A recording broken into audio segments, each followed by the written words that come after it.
வணக்கம். ஆகாஷ்வாணி புதுச்சேரி செய்தி சுருக்கம் வாசிப்பவர் செங்கேனி பழனி.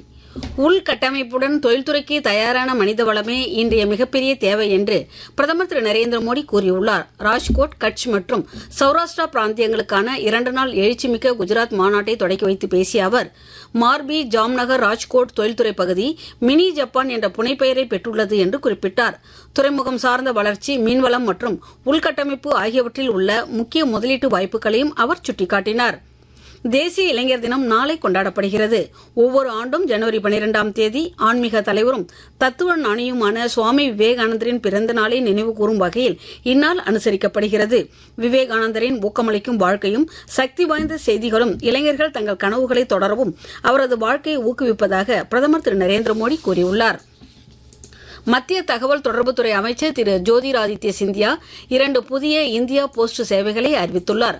மத்திய பிரதேசத்தின் ஷிவ்புரி மாவட்டத்தில் உள்ள பிச்சோரில் நடைபெற்ற நிகழ்ச்சியில் இந்த சேவைகளை தொடக்கி வைத்த திரு சிந்தியா, அஞ்சல் சேவைகளை நவீனமயமாக்குவதற்கான ஒரு முக்கிய படியாக இது கருதப்படுவதாக கூறினார்.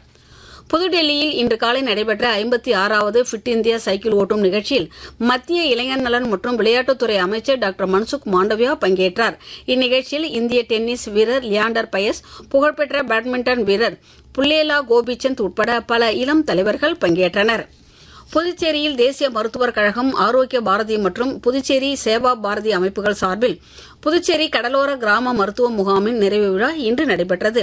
லாஸ்பேட்டையில் உள்ள விவேகானந்தா மேல்நிலைப் பள்ளியில் நடைபெற்ற இந்நிகழ்ச்சியில் துணைநிலை ஆளுநர் திரு கைலாஷ்நாதன் சிறப்பு விருந்தினராக கலந்து கொண்டு மருத்துவ முகாம்களில் சேவையாற்றிய மருத்துவர்களுக்கு சான்றிதழ்கள் வழங்கி கௌரவித்தார்.